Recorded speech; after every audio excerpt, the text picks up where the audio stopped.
So, this theory is dark, and honestly, it might be one of the most heartbreaking possibilities in the Stranger Things finale, because it suggests that Max isn't just a victim anymore. She might become the person who makes one of the most disturbing choices in the entire series, and it all centers around Holly Wheeler. Yes, Holly, the innocent little sister, the one who barely speaks, the one who always seems to be in the background, watching. But let's start with Max, and why she may no longer be fully Max. After season 4, Max technically dies. Her heart stops. Vecna breaks every bone. Her mind feels wiped clean. And even after 11 brings her back, something's wrong. Max is alive physically, but mentally, she's somewhere else. And here's the part the fans overlook. When 11 enters Max's mind, it's empty. No memories, no thoughts, no Max. That doesn't mean Max is gone, it means someone else is in control. Because Vecna doesn't waste victims. He uses them. He plants ideas. He manipulates guilt. He turns people into pawns long before anyone realizes it. And Max is now the perfect vessel. Broken, traumatized, full of guilt, desperate for answers, and terrified of being helpless again. Now, where does Holly Wheeler fit into this? Holly has always been different.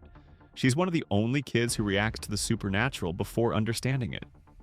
In season 1, she's drawn toward the lights like she senses something calling. She stares at the wall where the Demogorgon later appears. She doesn't scream, doesn't panic. She's calm. And if Stranger Things has taught us anything, it's this. Kids sense the upside down long before adults do. Holly may be more connected than anyone realizes. Not in a powers way like 11, but in an intuitive way. She feels disturbances. She knows when something is wrong, and that makes her dangerous to Vecna, because someone who sees patterns, who notices silence, who senses when reality is wrong, can expose him. Now imagine season 5. The world is cracking, the gates are merging, time is frozen, reality is bending into the upside down. Max is struggling with fragmented memories. Voices whisper to her. Sometimes it sounds like Vecna. Sometimes it sounds like herself. But the more she listens, the more she believes. She needs to help him. Because Vecna doesn't say, "Do this for me." He says, "Do this to save your friends." He tells Max, "If you don't help, everyone dies again. Lucas, Dustin, Elle, all of them." He doesn't make her evil. He makes her desperate. Now, picture Max interacting with Holly. Holly starts noticing something strange about Max. The way Max drifts, zones out, reacts to sounds that aren't there. Holly might even say something simple. "Max, he's talking to you." And Max freezes, because that means Holly can sense Vecna without being controlled. And to Vecna, that is a threat. So now Vecna puts Max into the most twisted situation possible. Choose between protecting one little girl or protecting everyone else. He convinces her Holly is a beacon. Holly attracts the energy that keeps the cracks between worlds open. As long as Holly sees, the upside down won't collapse. And the only way to end everything is to betray Holly. Not kill. Betray. Lead her into danger. Deliver her to a place Vecna can use. Maybe the Creel House. Maybe the heart of the upside down. Maybe somewhere beneath Hawkins. And Max does it because in her mind, she isn't hurting Holly.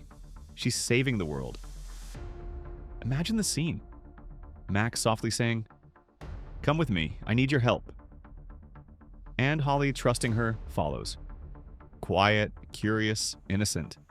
No screaming, no running. Just walking towards something dark. Meanwhile, the others realize too late what's happening. Lucas tries to reach Max. Dustin puts it together. And 11? She feels it. She feels Max fading into something she doesn't recognize.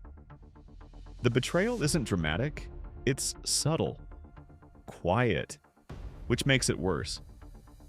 because Max isn't choosing evil, she's choosing sacrifice. She thinks she's protecting everyone, but in reality, Vecna is using her to open the final door. And when the truth hits Max, when she realizes what she's done, it becomes the single most devastating emotional moment of the finale. Max breaks down. Lucas sees it in her eyes. Not monsters, not darkness, just guilt. And Holly? She doesn't hate Max. She simply says something chilling. I knew you were going to do that. Like she saw it coming all along, because maybe Holly has always known. Maybe she has always felt fate closing in. And that's why this theory works. Max is not the villain. Holly is not the victim. They are tragic pieces caught between forces bigger than both of them. And the finale might prove something terrible. Vecna doesn't always win by force. Sometimes, he wins by convincing good people to make horrible choices.